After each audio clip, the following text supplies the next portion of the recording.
Well, hello, Metrology fans and Metrology podcast fans, because there is now more than one Henry. I think There's numerous. There's quite a few podcasts now, which is great because I think more things for people to listen to is good, especially if people are in my school. They're going to hear too much of me anyway. But so they can diversify, but yeah, we'd like them to keep with the Metrology Today podcast. That's right. As their numero uno. That's the place to podcast. go. Yeah, right. The place to go for all your information on metrology. Exactly. And then you can hop on over to the other podcasts like that Morehouse guy, who's that guy again? I don't know who he is. That Metrology Matters. Yeah, that guy. And then you can go over to NAPT has some chatterbots, So exactly. Chuck Ellis and Howard Zion. And there's some other ones out there podcast? too. I've been on that one. Yeah, okay. Yeah, I was trying to remember. Yeah. Well, welcome everyone to our roundup. This is going to be a quick podcast talking about this season and then what is coming up next season, because next season is going to be slightly different with some educational content mixed in that will be released through the podcast channels, but also will tie to a LinkedIn and YouTube project. So more we'll discuss on that, Henry, as we get towards the end. But it will be exciting. So I expect big growth with the podcast this next year because we're going to be drawing in all sorts of people that maybe aren't in our typical circles. So and tell your friends all about the podcast. Please do. And they need to listen. You have brand new employees and stuff. It will be a good resource for them. So we started off the season with Patrick Jester, and what we're going to do, if you haven't seen one of these before, we just kind of talk about the season in general, and it's kind of also another thank you to the guests for coming on and the things that they talked about.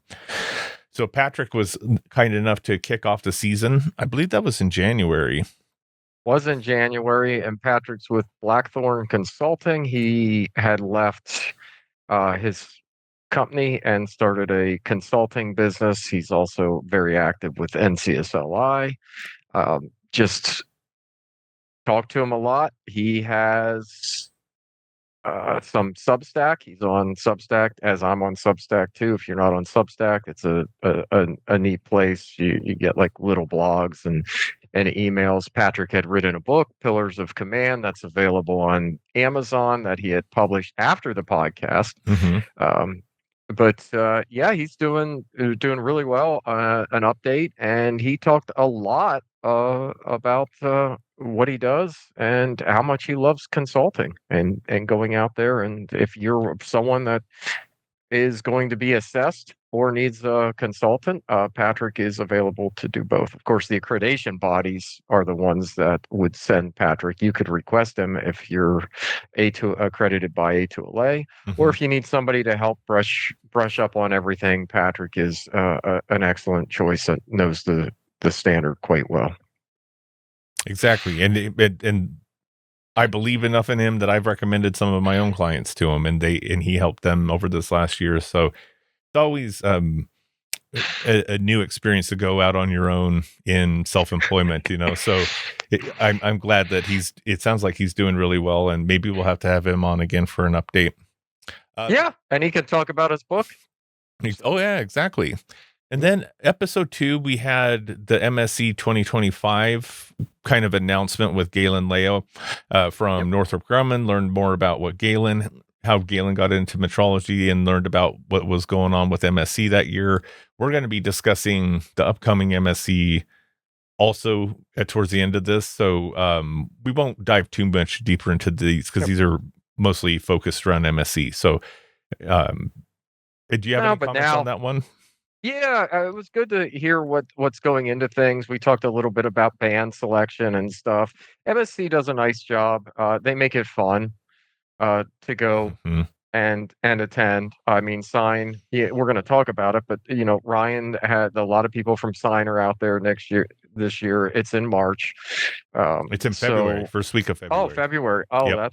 The technical exchange is March. That's yeah. Right. First week of February. 2nd to the 5th. Yeah. And there are future instructors for Sign qualifying at MSc. So they're going to be teaching there. And so people have been asking for more tutorials and more, things that are applicable outside of NIST, in high level things. And so this is with Mike Schwartz being the president this year, and I have close associations with him. He's like, why don't we have Sign kind of take control of those lower level courses? And so that's what we're doing. And so that should be fun. So we'll also mention that again towards the end. We don't want to spend too much time on the update ones, but no. And then in episode 3 we had Rob Kanacki, which was a blast because Rob's a fun person in general, and then to actually finally get him on the podcast behind the scenes. Sometimes to get guests on this podcast is more difficult than you would imagine because companies are afraid, right? And luckily at this point now, podcasts are popular enough that we were able to get approval for Rob to come on from the NIST hierarchy. And Rob has moved up now at right after the podcast, right? He got promoted. Yeah.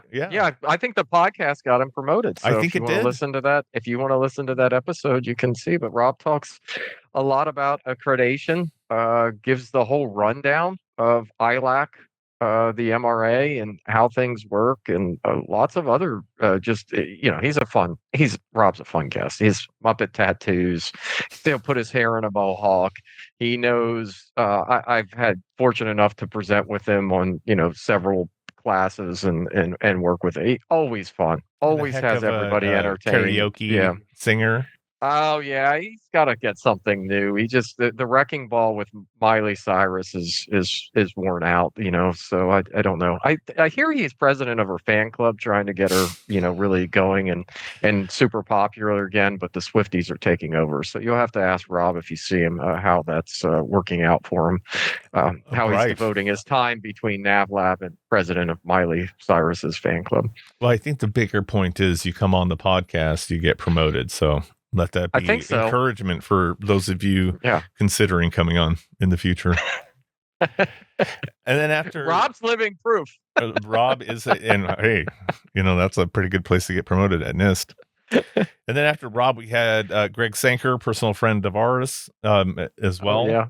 And he came on for the first time for just a Greg focused podcast, because he'd been on before talking about things like decision rules, and then wasn't he on for something else? Yeah, he was on with Philip and I, and then you and I. In the previous, we were all. I believe. Yeah, he was on before in a previous, but not a sole episode. So we got to hear, his journey through the Marine Corps, and then, a bunch of places, Fluke, SpaceX, yeah, worked at Northrop Grumman. He tells stories. I can't remember all the stories that Greg tells. A good friend of, just a great friend to have, an excellent person to know. And he came on really talking about our passion project here that you're going to talk about, some of the next season 5, about buying the wrong equipment. When we talk about PFA, PFR decision rules, I hate using those. It's probability of false accept and probability of false reject. But he came on specifically with some examples, and people buy the wrong equipment, and then millions of dollars just in waste goes out because they're rejecting things that are actually good. And in the production environment, this is a huge waste, and it's so easy for a company to say, "Oh, this costs 20 grand, this costs 10 grand. Well, let's go with the equipment that costs 10,000," and not understanding that whole measurement chain, all the uncertainties, all the different potential error sources, environmentals, all that other stuff that add up to possibly rejecting good product. And that's where a lot of this, people say something does not conform when it actually does. And then you put it to, what do you do with it? You retest it, you scrap it. And to the point where we started with 20,000 versus 10,000, if you would have bought the $20,000 piece of equipment, maybe what you're throwing out per month is 50,000 less, or 100,000 less, or even 10,000 less. If it's 10,000, if you're $10,000 less scrap, month 1, you've already recouped the cost of buying 20,000 equipment that costs $20,000 versus 10,000. So hopefully people can follow that logic there. Companies see cost and they always tend to want to go with the lower cost when you look at accounting departments and everything else, whereas that lower cost could actually they could incur quite large costs throughout. So that's a really good episode to go check out on buying the wrong equipment Yeah. And that's part of the goal here. Get you inspired to go check out some of these episodes if you missed them. And then after Greg, we had Sandeep Nair from Beckway. from Metquay. Yeah. Uh Yep. MetQ. MetQ. McKee. MetKey. Now I recorded with him at MSC, which was a lot of fun. Those live ones were great, and the sound cut out on us, and so we brought him on, and so we brought him on the full show to make sure that he got to chat about MetKey and all that stuff, and it was really good. The thing I like about Sandeep is that he's coming in from outside the industry, right? And so he's looking at problems sometimes from a fresher lens than those of us who've been caught up in metrology all these years. And so the sandbox method of what he tries to provide makes a lot of sense to me as well, because I dabble in the programmer side of the house as well. So I definitely see where he's coming from on that. And I think from what I hear, and everyone keep in mind, I don't run a lab anymore. I'm not in a lab. I do completely the school full time.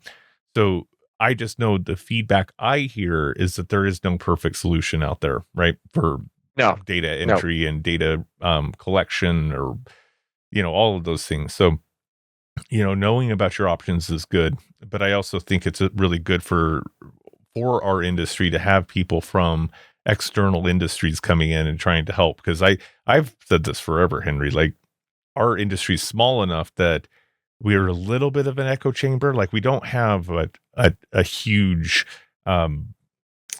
worldwide interest in making our equipment, because most of our equipment is Right. expensive to make, right? Like, it requires the purer metals and stuff like that if you're building quality temperature devices, for instance, right? So, like, it's a harder one to get in there, and it's just not a large customer base either. So So yeah, if you're looking for like a metrology solution or something with like how do these companies work where they, give you that sandbox or that solution, that, my understanding is they're not a huge company. They're more than willing to listen to you. They're not going to put you into their box and say this is the box that all metrologists might use, and mhm. you can have the discussion with Sandeep. So it's really worth checking out that episode and seeing if it seems like it's the right fit for where you want to go. Maybe you do want the box, right? Maybe you do want to standardize your processes and everything else, or maybe you're specialized and you want that more custom solutions. So just really awesome guest talking Mhm. about all the stuff that goes on, and power to him. He's also a big vinyl guy and I like vinyl as well. So we, That's right, and a we talk supporter about of that. like, they go to MSc and that, so that's also good for the Yeah, industry. yeah. Really good episode. And that was Ryan, if they go back, well, they can just look up Sandeep, but that we're on episode 5. what, 5 Yep. now. And then after that was episode 6 with Ryan the assessor Kelly. Yep. Not to be what's his joke? Because his emails and stuff are R. Kelly, but he's like, not that R. Kelly or something like that. He's a funny guy. But Ryan, He's got the remix to Ignition, hot and fresh out the kitchen. oh my goodness, that's old school right there. So I've named him the assessor because I see a value in Ryan and what he does. I think outside even what he currently sees, because I think there's a lot of places that need that kind of attention to detail in their systems and everything. Yep. I think a lot of places, and I'm being very general right now on purpose, like, I think there are a lot of places out there operating currently that are could be very well served, because we've all grown from the 80s to now in Cal with a lot of the same systems just kind of getting spackled over the years, right? Like, would you agree with that, Henry? You've been in the Oh cal game yeah, forever. yeah. Like I think the whole Yep, industry just kind of goes through and spackles things, yep. and you know as well as I do, how often do the standards change, 17025 and the Not often. ILAC standards and stuff like that. So it happens, right? You need to go through and look into the deep things and not just wait for, in my opinion, not just wait for an assessment for people to find this stuff. And what we found out in that episode, and what we already knew, you people like you and I, Henry, we already knew, Ryan will find things that other assessors haven't found, and then Yeah, people will say the classic, well, no one's ever hit us on that. No one, well, this that's hasn't been right. an issue before, or our customers don't care about this, or whatever that excuse is. But it's like, we all know this isn't the right way of operating. We need to fix these things, right? And whether it's something prescribed inside 17025 or a furthering document like the ILAC, Right. with the P14s and stuff of that nature, or the G8 and that, like what are applicable, right? And you have to, even though your assessor isn't looking at it, doesn't mean you don't need to. Does that make sense? Yeah. Am I making sense, Henry? No, and the mill standards. Well, the easiest Yeah, way to yeah, sum it yeah. up is Ryan. Most assessments are like a pat down, and Ryan gives you the full body. So, I love that. I love it. I wish he was on right now to hear that. That's so But perfect. he's very, I mean, isn't it though? He's very Yeah. thorough. So if you want an easy assessment, he's probably not your guy, right? He's gonna be thorough and he's going to make you better. Hmm. If you want to bring him on as a consultant, which he also does, and want to avoid the assessment stuff, he's going to get you ready for your assessment, probably better than most. See, Right. that's There's a where, lot of great people out there. So I don't want to say better than everyone, but yeah, no, of better than course. most. Yeah. So there's a lot of great people. And I highly recommend Ryan. If you are Yeah. running a lab and you really want to know where you stand, I highly suggest him as a consultant. That's just me, though. Yeah. And you could tell people I'm working with R. Kelly. I mean, that's good or That's bad. right. Yeah. Well, probably Yeah. not So great. he's not great, but yeah, the remembering, easy to remember. R. Kelly, Ryan Kelly, assessor and consultant.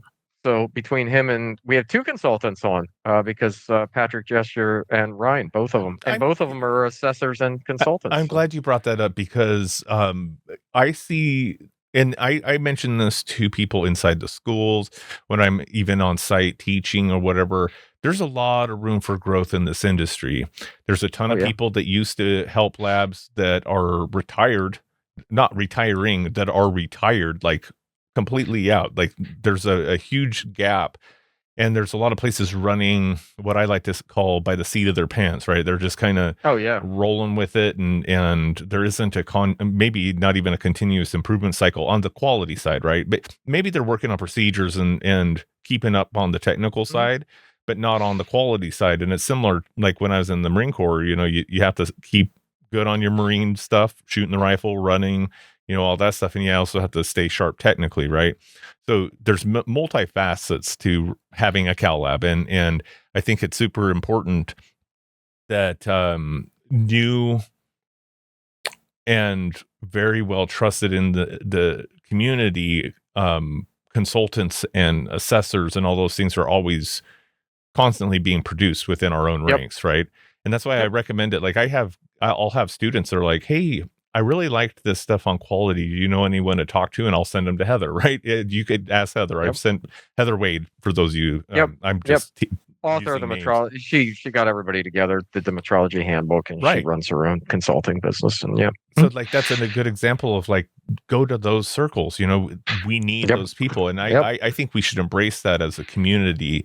And so when new consultants come in that I know personally, like the Patrick Jesser, the Ryan Kelly, I want to make sure that they're featured so that people know that their services are available. And don't forget, those are out there. If you say, no, I don't need anybody like that, people like Patrick and Ryan both can do internal audits, and they can come in Hmm. and make you better. So, like I said, it's the picking who's a better fit. You listen to the episodes. Do I like Patrick better? Do I like Ryan better? Both are going to make you better as a lab. I fully feel that way. So it's just, who do you jive with? Who do you like how they say? Do you like, more regimented, or do you like more open? And, Yeah. it's get working with that right person. Well, or I know there's many people that are entities. Again, I have to be general. Many Yeah. entities Yep. that I work with that are non-accredited Cal, right? And maybe Yep. for a good reason, like they're internal Cal or whatever. But they're Yep. exploring accreditations. These are people that can help you get those accreditations. So Oh, absolutely. and they, Both of them. yeah, Yep. yeah. There's no right pick with either of them, really. It's just a matter of, who's available and how far do you want to go with it. Henry, So, I've been in this situation. I tell my customers, talk to both of them. Just tell them what yep. you're going through and see what they say. And either one of them might have a spin on it or a way that they can help you that in that particular situation makes more sense, right? That it's not saying one is better than the other or anything. It's like we're No, trying to pick a it's favorite child, right? It's just well, it's saying your everyone has timeline. their different strengths. And it's timeline too. Who's like, Who's hey, available? Yeah. if I need to see a doctor, both are really good doctors who can see me the soonest too. That might be a consideration as well. So Doctor. All right. give me the news. Yeah. All right. And then in episode 7, we had Jane Weitzel, which was that is one that was obviously I didn't know Jane beforehand. You did. And that A was little one bit. that Yep. I learned stuff on and I would want to search out as a podcast listener myself, because when we start getting talking into the testing industry and stuff like that is so fascinating to me. Compounding. We need to have Jane back on. It's probably we had some awesome guests, and you have to chew through all of them. If I had to say, and I have good friends in here, like a lot of them that we've gone through are good friends. Jane's my favorite episode of the season.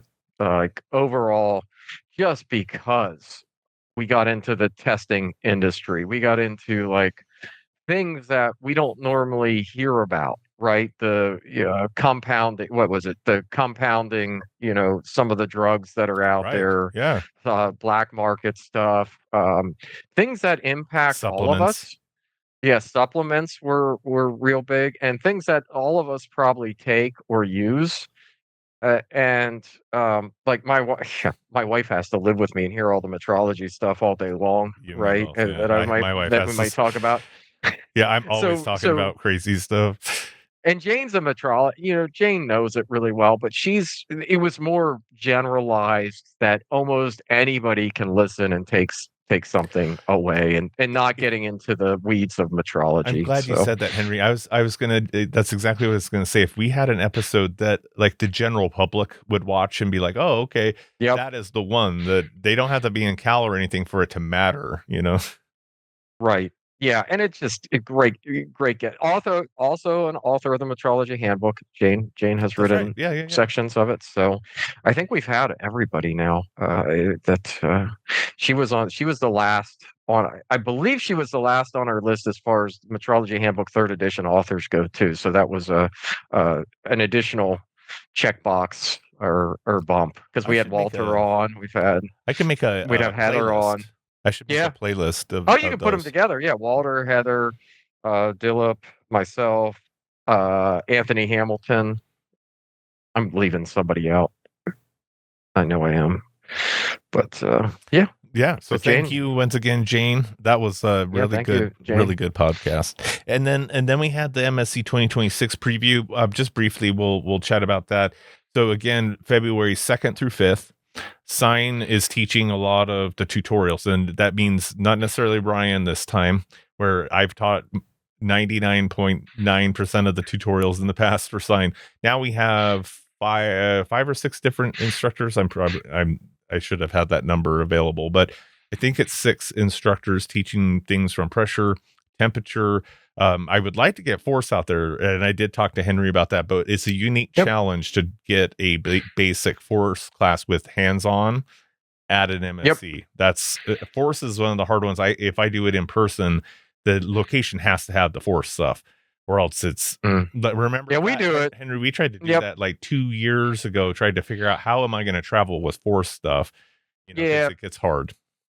and we do that. We did this year we did on site, and next year we'll do on site at our facility. And people got to use dead weight machines and off center load things and all that. But Yeah, we do go out. We'll do NCSLI and we'll do working with Sign on some other stuff. So there is basic and there's online through Mhm. Sign and stuff. But yes, absolutely Hands-on. hands on. I like having people come to our lab. I think that's really cool to just throw them on the equipment. Oh, And yeah.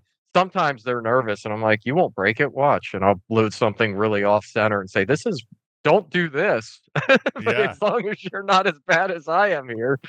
So yeah, Well, no, that look for falls some of right that stuff. into the direction that I am taking everything, is where it's hard to get every technician to a training, right? Like, think of a Yeah. lab of 50 people. uh, There is zero labs that can send all 50 people to training. It just gets Nope. too difficult. And so Sign, yes, we're still training individuals. Our online program is foundational, but now a lot of what we're doing with events and in person is training trainers, so that you can go back and multiply that training in your own facility. But it also makes it easy, like Henry's mentioning. Then if we have higher level stuff like secondary and primary, it's way Mhm. easier for us to coordinate events with Henry and trainers to go to Henry's location than 2,000-3,000 technicians that are out there in the country doing force and get them all through Henry's lab. Like, Well that's not going to well, happen. yeah, you get so much more out of that because each Hmm. class, different people retain at different rates, but I think that the average is about 11% takeaway is what you learn. So somebody Yep. get right. It is. So if you go through foundations, you take advantage of, like, you watch the Metrology Today, you watch the podcast, you go through there's different things that we have, at least. I don't wanna over promote us, but yeah, there's, emails, there's, Hmm. ebooks. You start reading, looking at this stuff, read the metrology handbook, go through all this, and start actively making measurements, talking to people, getting the network going to places like MSC and CSLI, if you can, Hmm. and then you come out to a facility after you're fully not fully versed, but at least you have that where you're getting, the progression towards knowing a lot, I Right. would say, or familiarity, of the topic, and then you can come out and you can extract that stuff like, "Oh, this makes sense because it's a fire hose. You're throwing on, side load, materials, gauging, all this stuff comes out, and you're like, "Oh, what's that now? I need better adapters." Okay, that's Yeah. what I took out. I Well, don't know why I need better adapters well, because there was lots of errors. what's funny about what you're saying, Henry, is it is a fire hose, right? Like, the whole Oh industry is yeah. a fire hose, and Oh people yeah. ask for the fire hose, but then That's right. they're like, okay, you're right, it's a fire hose, never mind. And then they're like, okay, give it to me in spoon feeding it, right? So Yep. it is one of those things. Sometimes people don't believe us that, this is really in depth. So let's break this up. And people that have been in our system now for, Sign's been around for 7 years now. Like, this is our seventh year. Um, People that have been around for a minute, and they start going at the pace that we design it, they're like, it makes so much more sense now, because I'm not trying to dive so far ahead. But it is natural in our industry. People learn it and they get that, what we call now, process and production, right? Where it's the stuff that is the lower, or the on the higher end of uncertainty, lower accuracy, right? Like, Mhm. pressure gauges, for instance, we're like a 323 analog gauge, right? Like, that stuff is, people get that. They're like, "Oh, this is so easy." And then they're like, "Okay, I'm ready for the next thing." And then you're like, "Well, the next thing from that is this." And yeah, maybe we can handle that at a lab level. But then, well, now tell me the next thing. And then that we're getting into dead weight testers or piston gauges, and then they're like, "Okay, too much." When we start throwing down formulas and start doing calculus and things and temperature, for instance, at the primary level, then they're like, "Oh, wait, I'm not ready for this. I'm just trying to do thermocouples," right? So we're trying to get that finally broken up, and stuff like that, where I do like that you have so many different ways of getting material, Henry, because it helps people. And so I'm trying to Yep. do that with all of the disciplines. I'm just lucky that you are out there for force, where not every discipline has a Henry Zumbrun out there making every possible learning avenue, right? So Well, that's the yeah. unfortunate part. Try to. I mean, you have audio, video, and kinesthetic Hmm. learning, right? You learn that in the basics, and different people will learn. Some people can read it and do it. Some people need to be shown. Some people, it all comes together. if you know, are out and one-on-one. That's all we're saying is the more you dive into this and the people that don't just want the quick and easy way out and want to actually get into it and learn how to make better measurements, it all comes together. Mhm. The process of making a sound measurement, whether you're in force, temperature, whatever, is, you know, knowing what you're doing, knowing the basics, and going from there. And speaking of knowing the basics, that takes us to the last season guest The that last had a guest. lot of experience with different companies. Uh, you know, he was on before in our drunken state. Ryan wasn't drunk, but I had a few beers in the NCSLI when we were in Texas, and Paul was on talking about using micrometers as C clamps in the oil industry, That's and right. then we brought him back as an official guest in for the last episode of the season. Right. So, And no better fitting when, someone that I've known way too long that he knows dirt on me, oh, he from knows the all the dirt. from the Marine Corps. So Oh, I don't think he's too worried about dirt on him because he started off on how he fell asleep on he used to sleep in boxes with packing peanuts. So well, anyone, yeah, dirt in the military is usually some sort of drunken adventure. Because there was a point in time in my life I did drink. I just don't drink yeah, anymore. And so yeah, there definitely are those experiences when you're a young 22-year-old, especially in yeah. Southern What California. dirt do you have on him that if he listens, like we can embarrass him slightly? I will admit I am the worst at collecting dirt on people. I just like to live my life and leave people alone. But no, Yeah. I'm sure I could think of something because, like we were saying, you have those things like you get promoted and then you get coated in mustard and peanut butter and stuff. I'm sure there's some of those out there.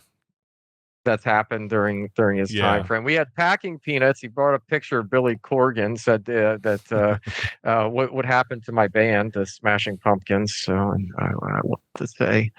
I embrace it. That's good. That or Bill Burr. I've had Bill Burr before too, but Paul's a Oh, great guy. yeah. Yeah, Well, yeah, Paul's Paul, his just a great progression. person. Yeah, I yeah, love his progression in metrology because yeah. I identify with it so much because he's one of those people that care. And then he got out of the Marine Corps, and if there's one characteristic about us as Marines in general is that if there's a way to find the information, no, and we want it, we're not going to stop, right? Like he has Hmm. gone through bad experiences, had to go through all the manuals and the reading and reaching out to NIST and everything just to get those answers, right? And Henry, I know you've been there before, where Oh yeah, and where Paul knows. you Oh have to my, you have to yeah. if you want answers in metrology, is there an easy answer at the highest level? And the answer is no. You have to really No, research it. debatable. There's people you start to talking to people at the NMI levels, and If you know them, yeah, yeah. then they start debating. Then it's well, maybe, and it's all theory. Starts becoming theoretical at some pieces. Sometimes it's not. Sometimes you find new things like NIST with if you don't give them material density samples, they kind of bake it into your uncertainty. I Mm, found that out, a year ago. But Paul knows a lot. He knows a lot about pressure. mm-hmm. He knows a lot of the days from testing and just lots we really were fortunate to end the season with a seasoned metrologist because he's been through, worked with the Navy for years and just has I don't want to say he's done it all, but he's done quite a bit because there's still, And he's there's seen the so good much and the out there. bad of doing all of it. I think, and he likes to move fast, so he's like I am in that regard. That Yeah. him and I jive really well on that. A lot of times, I think as a industry, we move a lot slower than we need to. So Paul and I can commiserate and relate with how slow things move at times. Yeah. For real. And and then he brought up some of those important things like even the way that terminology is expressed in the industry when you start to look at those NMI levels and stuff. And then it's misnomers everywhere. Like, oh, that's not actually a dead weight tester. That's more of a piston gauge, Yeah. right? And all that type of stuff, which is great for someone like me that's running these podcasts and my organization for people learning, right? So it's a great example of someone that, because Henry, there's a lot of people I teach, right? And there's a lot Mhm. of them that want information fast, just like we all do. You, Paul, and I try and get them the information, and sometimes it just takes time to figure out the application, right? Because I'm talking very vague, and I'm trying to think of a good example, but it's not always gatekeeping when you're trying to find answers and you can't get them directly. Sometimes answers are so nuanced because metrology literally has 15 different levers for a single uncertainty in a measurement, right? Like, well, I'm doing an Right. electronics measurement. Well, temperature is a major thing, but are you talking about into the parts per million? Well, then you're going to have to worry about connectors and all this stuff, right? Like, it, there's surface level, then there's that intermediate, and then there's that further down. And Yeah. What Paul has matters? been through all of that, right? And so Hmm. I love when students can hear that I'm not giving them the answer because I want to keep it from them. It's because it's a Right. long answer, and there's a lot of pieces to the answer. Or here's a good example. They'll email me, "Hey, how do I do this uncertainty analysis, or what are some of the things I need to look at?" And I'm like, "Man, that's a phone call. That's not a email you back an answer and it's going to suffice, right?" Like, a lot of these things, it's good to have a circle of people and experts and knowledge bases that you can confer with, that for those longer answers. I know earlier in my Yep. career with Sign, there were many times I called you, Henry, and we had Yep. hour-long discussions, 2-hour-long discussions, trying to figure out some of these educational challenges and stuff. You can't always handle everything in an email. Can't always handle things quickly in our Though industry. people like that. I mean, obviously, it's Hmm. like, oh, just I have some questions on some environmental specs on this type of cell that yeah, it get them all the time. Sometimes you can answer them, sometimes you can't, and sometimes you say, hey, you got to go back to the manufacturer. So, but Right. yeah, Paul has all that, a lot of that knowledge. So, and how to do things. And then there was some other discussions, some fun discussions there. Oh Um, yeah, with a I few of them throughout remember. the Yeah, season as yeah, well. yeah, yeah, So good season, Henry. And so next yeah. season, I did want to mention we're going to have a few educational podcasts that are going to be topic based. Like, for instance, right after this, Henry and I are going to be recording one for decision rules, and that's Woohoo! for our course, both the public and the internal, just different ways to learn. Is there going to be a lecture in there? Yes. Is there going to be a link to the decision rules document? Yes. But sometimes people want to hear things talked through, right? So giving people as many options as possible to learn is what the goal there is. So I think we're going to call those bonus episodes because they're going to be promoted in a different way, but you'll see them on our podcast Yep. listing. If you're following on Spotify or anything like that, they'll be in there. So just so all of you are aware, and it would mostly be people that would care are the ones that would be listening to this point still, right, Henry? Yeah, but they'll be good. They'll be good episodes. And just to get some general, whether you're general or a manager, or you own a company and you know nothing about metrology, there's still value in learning some of these concepts. Right. Because back to Greg's episode, you buy the wrong equipment, you leave a lot of money on the table with rework, and then you're dealing with culture and people and everything else. And if you're making people do a lot more rework, if they're like me, they do not like rework, eventually they may leave your organization. So it it goes the whole way through. Not saying I would leave because of, but if I if 50% of the time you're rejecting things and you start thinking like, Yeah.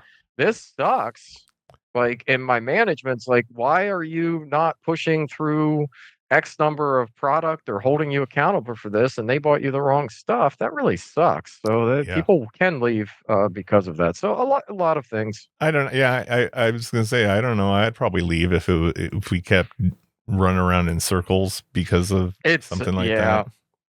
It's sometimes you have to, just because you have that person that's chasing something that's that they need it to be that good. And sometimes they bought the wrong equipment, and you're trying to make it better, and then you're just testing and testing away. Greg was talking about that with some of the missile test and some of the other stuff Right. that he did. But yeah, Yeah. it's just crazy stuff. And Paul knew all of that too. Again, I think everybody that's been in metrology knows that when companies buy the wrong thing, what do they normally do? They normally stay with it because they don't want to admit they've made that bad decision. And it will just So then collect they, dust.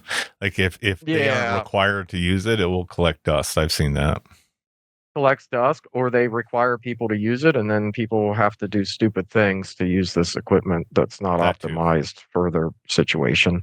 But yeah, overall, just man, what a list of guests from, like I said, Patrick, Galen, Rob, Greg, Sandeep, R. Kelly, the Jane, and then Paulie D, and then we had the MSC wrap up, or the MSC teaser, I should say, and ending this one with, yeah, MSC is going to be in February. Ryan will be out there with Yep. some of his trainers. The email And the came through and podcast, said, there will be the "Yep, live. I'll do the live stuff again. That was also on the YouTube channel. If you go on there, that are all where you can see like what Fluke was presenting and all that stuff. If you're curious, I should also mention that. So we will be doing that again in February. but tell your friends about MSC because I know the email. I will pick on MSC right here because Ryan won't. The email comes out and it makes it seem like, oh, there's all these NIST courses. Well, if you look in it, Tim Mason's doing a general fundamentals of like I think it's fundamentals of metrology. There's called something, right, Ryan? It's just a general overview of metrology. If people do not know Tim, just another excellent person. He's been on the show. Right. Just really fun to learn from, outgoing He calls person. it I think back to you'll learn. basics. Back to It's a basics. little Okay, bit good. of Yeah. everything in there. Yeah. Yeah. So he's doing that. You're doing, um, what's your course? So I might there's another instructor that might be taking. I'm listed as the general metrology course, but I might only That's be a right. sit-in on that one. But Okay. then there's a pressure, temperature, electronics, and an RF and Yep. microwave course, and That are those are basic general, level, basic level, hands hands-on. on. And that's what I said. The email comes out and makes you want to think all NIST, which is super high level, and probably there are people that need that, but the hands-on stuff is there. So Yes, look at the tutorials if you're interested. If you're in the region, I think they're in Anaheim, right? yeah, the By Hilton Anaheim, or the Hilton, The Hyatt Hyatt. in Garden Grove, Okay. and yeah, just like Henry's saying. It is one of those frustrations, and the way I look at it is I'm hoping it's not too little too late, right? Like the conferences, I have no skin in these games, in either the game, right? And they're dying, Henry. They Yeah, are. we know. Yep. And people need to stop ignoring that. And I think it's a good thing, or just not saying it. I think it's important for people in the industry to understand that if there's anything about the conference you like and you want to support it, we need to send people to them. Yep. My goal is to support the conference in giving courses that people want, right? So if you want to send technicians to this course or even into the intermediates, the people that are newer to metrology and them to gain something out of it, that there is something to gain out of it. They can actually gain badge credentials finishing these courses and stuff like that and get hands-on. It's not just theoretical that will put them to sleep. The Fluke supporting our electronics class with a 5560 and an 8588. There is, I believe there's going to be Keysight equipment there for Yep. the RF and microwave. Additel, of course, for Pressure. pressure and temperature. I got a ton of stuff. You can see it behind me back here. And there's a Sika as well, but Additel stuff back here. So it's going to be a good time. And the whole goal is to give people what they want at this conference. Obviously, I'm going to keep pushing on doing what I do with Sign. I can only get to one conference a year right now with my operational tempo. So I can't. MSC wants to work with me on this stuff. So that's why I don't go to the NCSLI, but I support them as well. It's I do. just, I go to that one. yeah. Ryan's So at Henry, MSC. I'm at NCSLI. There, we got them covered. we're bookending it, and it's not for lack of love, but people have to realize I'm a part of a very small company, and so these trips are thousands of dollars to get us out there, right? So I would support them both if I could, but it's just right now I can only do one. All right. Well, thank you all for listening, and we will see you next season. Thanks, Henry.